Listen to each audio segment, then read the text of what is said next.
Salut à toutes et à tous, c'est Lambda et aujourd'hui on va se faire une petite analyse en carton de la séquence de gameplay dévoilée par Ubisoft Massive sur Star Wars Outlaws. C'est le jeu Star Wars qui était en préparation chez Ubisoft et bordel, c'est sans doute le jeu Star Wars ultime. Regardons ça.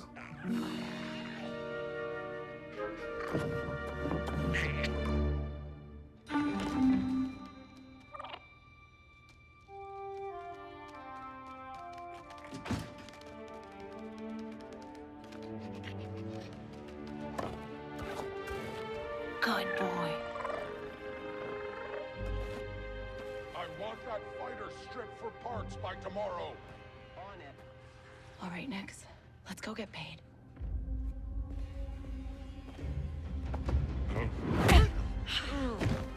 That worked.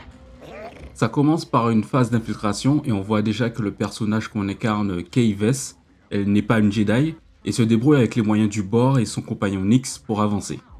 C'est graphiquement très beau, en intérieur en tout cas, avec les jeux de lumière et l'ambiance de cette zone. Nix. Hop, là on voit que Nix va se montrer utile avec diverses possibilités d'interagir avec les ennemis ou l'environnement. La question quand même, c'est à quel point ces diversions seront propres à chaque mission, ou bien à chaque zone. Si on se retrouve à avoir une marchandise sur laquelle s'accrocher à chaque fois, ça va être un peu trop répétitif. Est-ce que Nix en fait va savoir faire d'autres choses, comme distraire les ennemis en faisant du bruit, sous des éléments de décor spécifiques? Ça par exemple c'est un exemple que j'aimerais bien.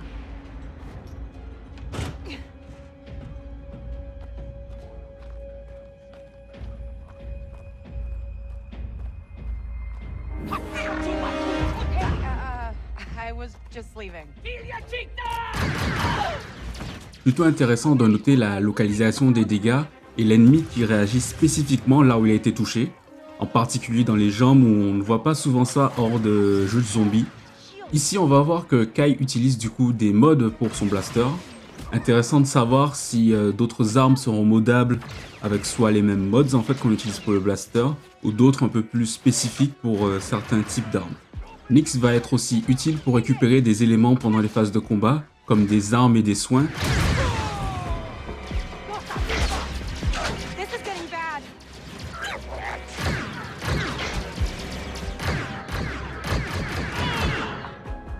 Mais on nous montre pas un inventaire particulier. Elle récupère et utilise l'arme jusqu'à plus de munitions et s'en débarrasse directement. Donc est-ce que ça sous-entend qu'elle n'utilise en continu que le blaster? Ça serait dommage de ne pas pouvoir ramener des armes d'ennemis et installer des mods dessus après, mais peut-être qu'il y a un certain nombre ou type d'armes que Kay peut garder et modder par la suite. À voir. Alors dans toute cette séquence de course-poursuite sur un speeder, faites bien attention à l'environnement et les effets de vent sur le sol et la végétation. Ça rend vraiment le tout très vivant. Je vous laisse profiter. These guys don't quit.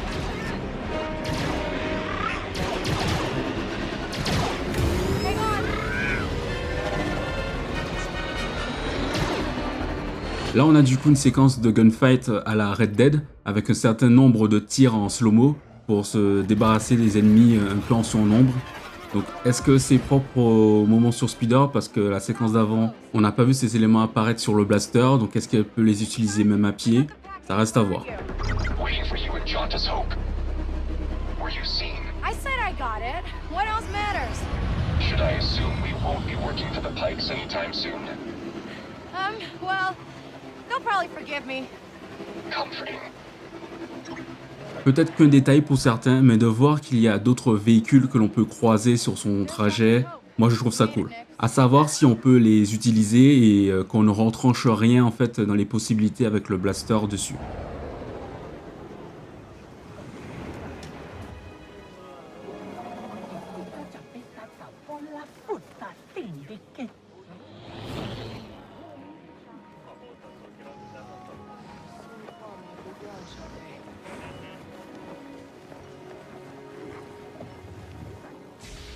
Introduction du droïde ND qui à mon avis va nous offrir de belles interactions avec Kai tout au long de Hey, l'aventure. Andy.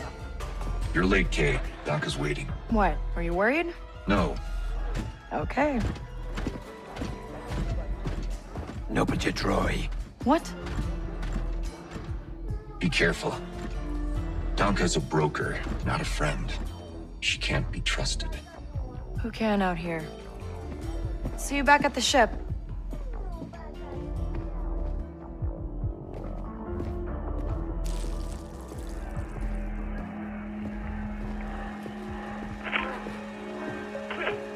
Round 2 and I still like my odds. Kay Vess. Back already. I told you she's fresh, but she's good. Who's this? Just a friend. Join us. Job was more complicated than you said, Dunka. You lived.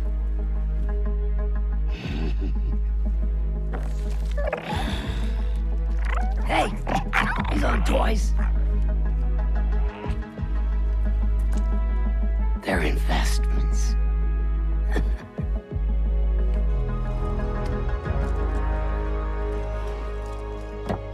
Wait. We haven't met.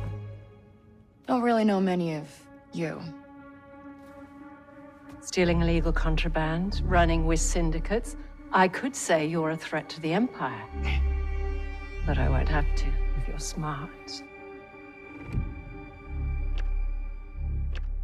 J'ai beaucoup de questions sur ce choix de dialogue présenté relativement sans trop entraîner en fait de conséquences à la première vue. Enfin, ça pourrait ne pas être clair pour certains, mais il semble que le monde et les factions des syndicats pour qui vous allez faire des missions va réagir à vos actions et choix de dialogue, ce qui peut permettre en fait une rejouabilité très intéressante. Si on a une grande profondeur dans les missions annexes, elles peuvent être abordées très différemment si on est recherché ou en très mauvais termes avec une faction. Donc à voir, j'extrapole peut-être un peu trop là. Thanks, but I'm smart enough to get myself out of trouble. You pay the tax just like everyone else. Whoa, kid, let's just relax. You won't make it off to Shara alive. Maybe.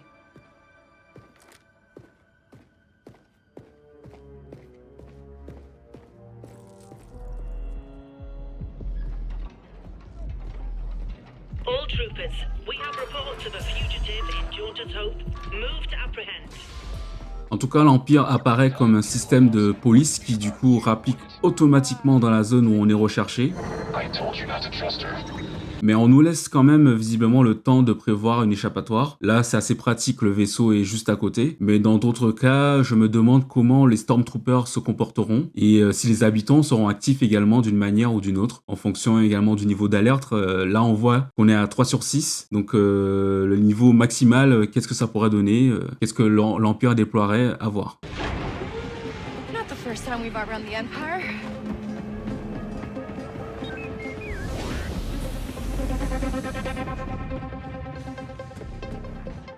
Petit arrêt sur l'icône d'interaction qui indique peut-être un système comme sur le jeu des Gardiens de la Galaxie, où le vaisseau serait du coup la base pour crafter, peut-être stocker des choses, discuter avec ND, voir d'autres personnages temporaires dans l'aventure. Ça serait cool en tout cas, je trouve. We need to leave. Yeah, no kidding. Bon, là, accrochez-vous, c'est le game changer d'une aventure Star Wars.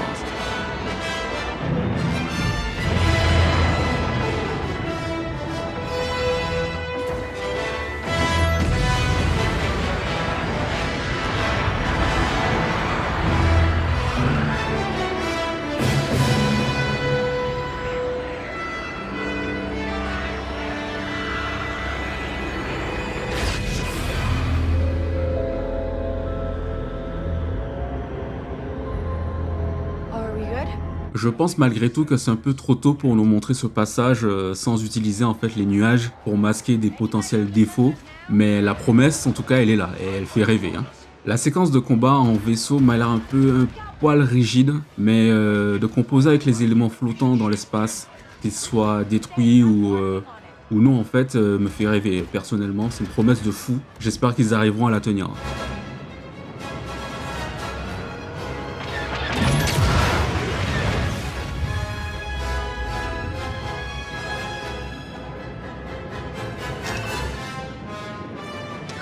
ND, get us out of here. Spooling hyperdrive. Let's jump. Petit point que j'aimerais noter, c'est au niveau de l'hyperdrive. Il apparaît comme la solution pour ne plus être recherché par l'Empire. La question pour moi, c'est si on souhaite faire disparaître l'alerte sur une planète, comment cela va se passer? Faudra-t-il toujours fuir vers un autre système? Ça peut avoir des avantages comme des inconvénients dans l'immersion ou le plaisir de jeu.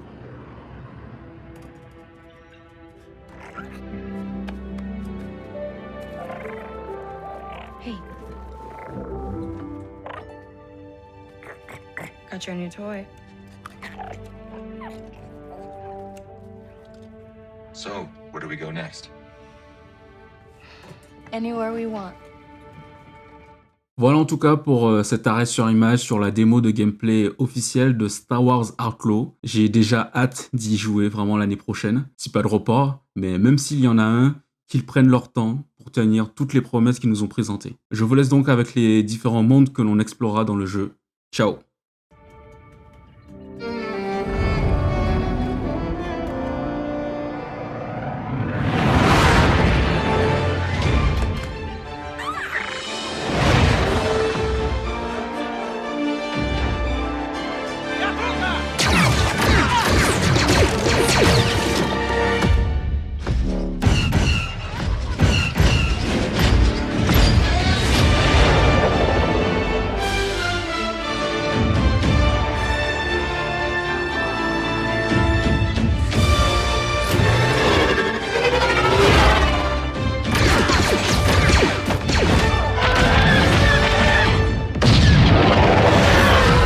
Star Wars Outlaws, coming 2024.